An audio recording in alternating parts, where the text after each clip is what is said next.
हजरत मुजद्दिद अल-फिसानी रहमतुल्लाह अलैह ने आप फरमाते हैं, ये फर्क बयान करते हुए कि सहाबी और गैर सहाबी, यानी हजरत उवैस करनी को आखिरी सांस भी वो दर्जा ना मिला जो हजरत वाशी को पहली घड़ी में दर्जा मिल गया। अब आगे खुसूसी तौर पर हजरत अमीर मुआविया रदी अल्लाह ताला अन्हो की बात करते हैं, और अमीर मुआविया रदी अल्लाह ताला अन्हो के जो सवाब हैं, स्वाद के साथ सवाब दुरुस्त, वो तो अपनी जगह, बात जाके उनकी खता की करते हैं। हैरान रह जाएंगे आप, क्या इन बुजुर्गों की नजर थी और क्या अकीदा था कि जब सहाबियत इतना बड़ा दर्जा है तो सहाबियत से क्या है, जर्रे आफ्ताब बनते हैं। नींद भी दूसरों की बेदारी से अफजल है, उनके थोड़े से जौ दूसरों के ओद पहाड़ जितने सोने से अफजल है। तो कहा फिर अमीर मुआविया रदी अल्लाह तआला अन्हु की खता गैर सहाबी के दुरुस्त से कहीं ज्यादा अफजल है। खता साथ इज्तिहादी की भी कैद नहीं लगाई, हालांकि मुराद इज्तिहादी है। लफ्ज क्या है, फरमाने लगे फिर सुनो, फला जरमा, यकीनी तौर पर सारा खताओ मुआविया था खैरम मिन सवाबिहिमा, सारा बन गई खता किसकी, हजरत अमीर मुआविया रदी अल्लाह तआला अन्हु की।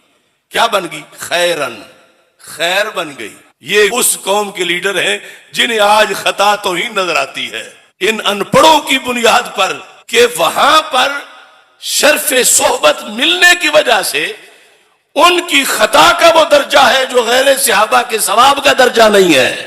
सारा खताओ मुआविया था खैरन मिन सवाबिहिमा, तेरा मेरा सवाब नहीं बल्कि पीछे जिनका जिक्र है वैसे करनी का सवाब, उमर बिन अब्दुल अजीज का सवाब, यानी हजरत उवैसे करनी और हजरत उमर बिन अब्दुल अजीज रज़ी अल्लाह ताला अन्हुमा के जो दुरुस्त काम थे, उन्हें उन दुरुस्त कामों में वो सवाब नहीं मिला, वो अजर नहीं मिला जो हजरत अमीर मुआविया को अपनी खता में अजर मिला है।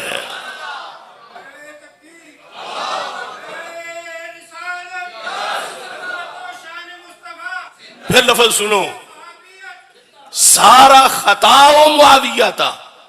अब एक तो मैं उन सबको जोड़ना चाहता हूं जिन्होंने हमारे लफ्जों पर यह शोर मचाया कि इन्होंने मुतलकन खता कहा, तो मुजद्दिद साहब ने भी मुतलकन खता कहा, इज्तिहादी साथ नहीं कहा। मुराद इज्तिहादी और वो मैं बयान कर रहा हूं, मुजद्दिद साहब साथ नहीं बयान कर रहे कि मेरी ये मुराद है। मैंने उससे पहले भी बयान किया उसी तकरीर में, उससे बाद भी बयान किया उसी तकरीर में, और फिर कई बार जिंदगी में बयान किया अपनी तकरीर में। लेकिन इन जाहिलों को अभी तक मसलक मुजद्दिद की खबर नहीं है। सारा खताओ मुआविया था कि हजरत अमीर मुआविया की खता क्या हो गई, अफजल हो गई। किससे, उवैस करनी के जो दुरुस्त काम थे क्यों अफजल हो गई, क्या चीज मिक्स थी अमीर मुआविया रज़ी अल्लाह तआला अन्हु की खता में, क्या चीज मिक्स थी कि उनकी खता इन बड़े बड़ों के सवाब से खैर बन गई।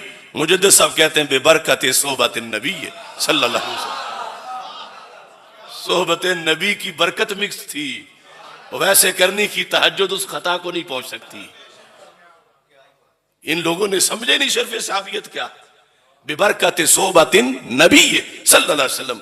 और अगर हमने मुतलकन भी कहा होता तो अमीर मुआविया रज़ी अल्लाह तआला अन्हु को सोहबत मुयस्सर है, तो खातून जन्नत सैयदा फातिमा रज़ी अल्लाह तआला अन्हा को क्या सरकार की सोहबत मुयस्सर नहीं थी? वो तो बिदातुर रसूल अलैहि सलाम भी है और साथ शर्फ सोहबत भी है, और शर्फ सोहबत वो है कि उसकी वजह से खता भी गैरों के सवाब पर फजीलत रखती है। तो ये किस नस्ल के लोग थे जो उसको तौहीन बना रहे थे? ये कौन थे? ये सिर्फ रोग जहालत का था या हसद का था। कोई शर्क व गरब तक चैलेंज है मेरा, आज ही ये पढ़ लें और तौबा करें अपने अपने जराइम से कि इन्होंने तो शर्फ सोबत समझे ही नहीं कि क्या शर्फ सोबत का मकाम है कि इस मकाम पे इस वजह से इज्तिहादी खता मुराद तो वही है, लेकिन जिक्र खता का करके मुजद्दिद साहब ने कहा कि ये उन लोगों के जिनको ये शर्फ नहीं था मुयस्सर साहबियत का, अगरचे वो वलियों के वली थे वैसे करनी और उमर बिन अब्दुल अजीज, लेकिन उनके सवाब को वो मर्तबा ना मिल सका जो हजरत अमीर मुआविया रदी अल्लाह तआला अन्हु की खता को मर्तबा मिल गया। जुर्म तहरुल कादरी जैसे लोगों ने यह किया कि इन्होंने ये तो बयान किया कि हजरत मौला अली रदी अल्लाह तआला अन्हु हक पर थे और हजरत अमीर मुआविया खता पर थे, लेकिन ये नहीं बताया कि वो खता भी किस कद वाली है। बिल यकीन मौला अली उन जंगों में हक पर थे, बिल यकीन हजरत अमीर मुआविया खता पर थे, लेकिन ये सहाबी की खता गैर सहाबी के सवाब पर कितना ऊंचा मकाम रखती है। तो अगर यो कोई हकीकी मुजद्दिदी होता तो उसके सामने होता कि मैं कम अज कम मुजद्दिद साहब को पढ़ूं और तहरुल कादरी के चरणों में ना चलूं, कि उसने तो हजरत अमीर मुआविया रदी अल्लाह ताला अन्हु को एक माजला गुनहगार बना के पेश किया। तो मुजद्दिद साहब ने कहा लफ्ज खता के सिवा कुछ नहीं बोलेंगे, और खता का तर्जुमा भी ये होगा हदीस से एक अजर, और फिर गैर सहाबी के मुकाबले में इस खता में वो फजीलत है कि गैर सहाबी के सवाब में भी वो फजीलत, ये मैं नहीं कह रहा, ये मुजद्दिद कह रहे हैं जिनके नाम पर इन्होंने दुकानें बनाई हुई हैं। तो इसलिए असल अपने अकाबिर को पढ़ने की जरूरत है और समझने की जरूरत है कि शर्फ सहाबियत क्या है। ये ना समझने की बुनियाद पर आज लफ्ज़ फैल रहा है।